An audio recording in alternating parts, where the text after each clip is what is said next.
Para você que nos acompanha hoje aqui no 3 em 1, a polícia israelense anunciou que começará a armar civis para acelerar a resposta em caso de ataque ou numa situação de crise nestas cidades que passarão a ter então esses civis armados. Segundo o chefe da polícia lá de Segurança Nacional, as 347 novas unidades estarão compostas de 13.200 civis voluntários nas fileiras da polícia que serão recrutados e receberão um fuzil e também equipamento de proteção.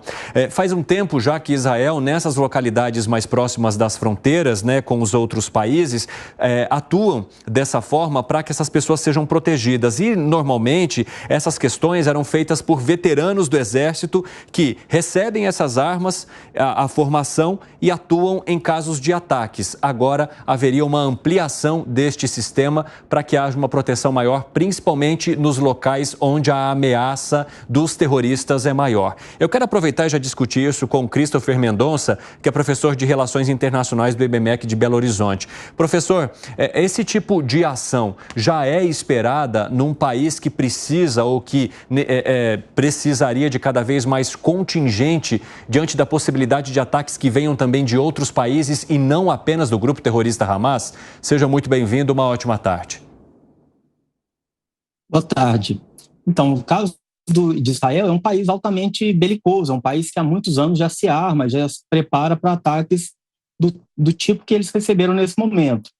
A gente sabe que todos os jovens, israelenses ou até jovens que estão fora do país passam por um processo de treinamento militar, um processo que é bastante longo, inclusive, e que prepara todos esses cidadãos para uma eventual guerra. Então, nesse momento no qual há a possibilidade de ataques outros, que não especificamente vindos da faixa de Gaza, a necessidade é de que se traga para dentro do Exército, para dentro das Forças Armadas, pessoas que naturalmente não estavam ativos nessas Forças Armadas. Então é algo bastante importante que foi esperado para esse momento e que provavelmente vai ampliar as fileiras militares dos exércitos israelenses, fazendo com que o país tenha maior proteção frente a esses ataques possíveis que devem vir aí nos próximos dias. Agora, professor, eu tenho uma informação aqui também, que chega para a gente, de que a agência da Organização das Nações Unidas está alertando para o risco de doenças graves que seriam provocadas por escassez de água em Gaza. Houve uma suspensão do fornecimento quando o conflito começou. Neste fim de semana, segundo as autoridades israelenses, esse fornecimento ele foi liberado em partes e mais na região sul, onde há uma concentração maior de pessoas e principalmente numa estratégia para que essas pessoas que estavam na região norte descessem. Mas como o senhor vê esse colapso que se torna cada vez maior em todos os âmbitos na faixa de Gaza, seja para os refugiados, seja para as pessoas que estão lá à espera de alguma autorização para que possam ser repatriadas também? O objetivo central de Israel, muito provavelmente, é de que as pessoas que não fazem parte de nenhum tipo de grupo armado, de grupo extremista, elas possam sair do país, sair especificamente da faixa de Gaza, e ir para outros países onde há maiores condições de vida, inclusive acesso à água, medicamentos. No entanto, nós não estamos num quadro tão simples. Há por parte, principalmente do Egito, uma série de questões que fazem com que as pessoas não tenham livre acesso, principalmente pela saída de Rafah, ali ao sul da faixa de Gaza, onde naturalmente as pessoas poderiam ser escoadas para o Egito, e diante de uma série de preocupações dos próprios egípcios, isso não está sendo tão efetivo quanto se imaginava nesse momento. Evidentemente que Israel demorou um pouco mais para levantar o acesso de água à região, isso muito baseado principalmente em pedidos feitos pela própria Organização das Nações Unidas e de países como os Estados Unidos, entre outros países que se compuseram nessa questão, mas ainda assim a dificuldade virá, e a ONU já alerta a comunidade internacional para essa gravidade, inclusive para a existência de doenças que são ocasionadas pela falta de água, pela falta de medicamentos e pela falta de insumos que não estão conseguindo entrar especificamente ali na faixa de Gaza. Professor, Felipe Dávila participa dessa conversa agora. Vai lá, Dávila. Professor, boa tarde. Professor, nenhum país árabe deu apoio assim explícito ao Hamas nesse momento. Isso significa um vácuo de poder aí que vai forçar o Hamas a ir para a mesa de negociação porque, de certa forma, ele foi abandonado pelos outros países que ele esperaria apoio? Professor Felipe, um prazer poder falar com você. O Hamas, nesse momento, ele tem enfrentado apenas promessas, intenções de alguns grupos, principalmente do Hezbollah, que fica ali do sul de Israel de ter uma cooperação no sentido de proteger os interesses do Hamas.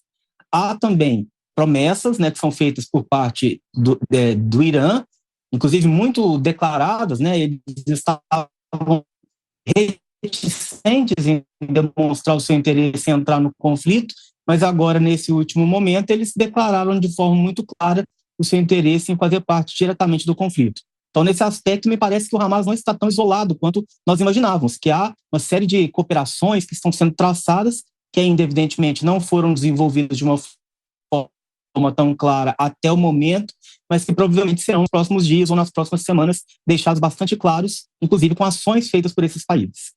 Professor, eu tenho mais 1 minuto e meio aqui, eu vou liberar então para uma última pergunta do Fábio Piperno. Vai lá, Piperno. Professor, até com base nesse ponto que o Dávila levantou, eu gostaria de saber do senhor até que ponto essa rejeição ao Hamas possa, de alguma forma, contaminar entre os países árabes a questão da luta da Palestina pela sua independência. Em primeiro momento, a ideia que nós tínhamos é de que, diante desses ataques muito violentos do Hamas, que a questão da Palestina fosse prejudicada, que a comunidade internacional visse a questão da Palestina com olhos negativos. Mas o que nós estamos vendo nesse momento é que, diante da escassez de água e das mortes que têm sido efetivadas ali na faixa de Gaza, de que a comunidade internacional está passando a ser ou reticente ou apoiando uma ideia de se criar um Estado palestino, né, tal como a gente já imaginava lá nos anos 1940, quando a ONU mesmo sugeriu a criação de um Estado palestino. Então, essas definições ainda não estão muito claras, mas me parece que não é automático esse revés, essa negatividade para a criação do Estado palestino, muito pelo contrário. O que nós estamos vendo é que muitos estados ainda apoiam a criação do Estado palestino na tentativa de dirimir os problemas evidenciados nesse conflito que agora está sendo visto pela comunidade internacional. Professor Christopher Mendonça, de Relações Internacionais, muito obrigado por conversar conosco aqui nesta segunda-feira na Jovem Pan. Até a próxima. Até a próxima, eu agradeço pela oportunidade, um abraço.